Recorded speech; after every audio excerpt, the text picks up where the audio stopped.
Setelah dilantik sebagai Hakim MK, apa tanggapan Arsulsani soal kepercayaan publik terhadap Mahkamah Konstitusi yang kian merosot akibat pelanggaran etik beberapa waktu lalu? Selamat siang Francisco dan juga saudara. Terkait dengan kepercayaan publik terhadap Mahkamah Konstitusi, ini menjadi bahasan utama dari Hakim Konstitusi Arsulsani ketika tadi kami awak media mencoba bertanya beberapa hal. Ia berbicara soal imparsial, berbicara soal independensi dan juga netralitas Hakim Konstitusi yang juga menjadi pertanyaan publik pasca putusan MK terkait dengan batas usia Capres-Cawapres yang kala itu dipimpin oleh atau diketuai oleh Anwar Usman. Tadi juga Anwar Usman, mantan Ketua MK, hadir mengikuti jalannya pengambilan sumpah terhadap Arsulsani.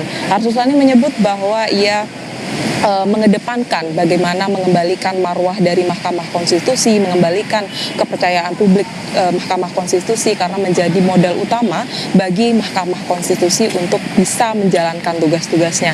Ia meyakini Mahkamah Konstitusi bisa kembali bangkit seperti Polri ketika saat itu menangani atau ditempa kasus Verdi Sambo. Saat kasus tersebut terjadi, kepercayaan publik terhadap Polri juga menurun, dan ini serupa terjadi ketika putusan MK terkait dengan batas usia Capres-Cawapres menurunkan kepercayaan publik terhadap Mahkamah Konstitusi. Dan untuk pernyataan lebih lengkapnya, berikut pernyataan dari Hakim Konstitusi Arsulsani. Yang namanya public trust, kepercayaan publik, itu adalah modal utama bagi lembaga yudisial termasuk MK, ya. Jadi modal utamanya ini harus dikuatkan secara terus-menerus dan tidak sebaliknya, ya, tergerus, ya, secara terus-menerus.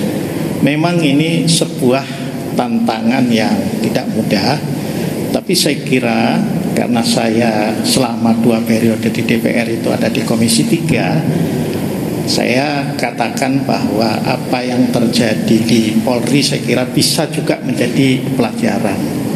Polri ketika ada kasus Sambo kan tingkat kepercayaannya merosot tajam, tapi kemudian bisa rebound, ya, bisa kembali. Saya yakin dengan semangat kebersamaan, kekompakan para yang mulia Hakim Mahkamah Konstitusi di bawah pimpinan yang mulia Dr. Suhartoyo, mengembalikan kepercayaan publik terhadap MK tentu saja berbanding lurus dengan netralitas dari Arsulsani. Kita tahu ia merupakan politisi senior dari P3 dan juga pimpinan MPR dan anggota DPR.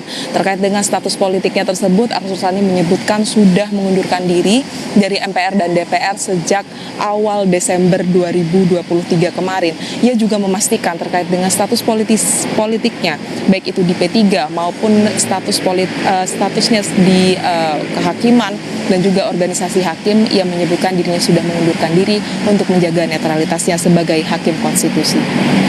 Baik, terima kasih Alvania Rizky yang melaporkan langsung dari Istana Negara terkait masalah pelantikan Hakim MK Arsulsani. Terima kasih.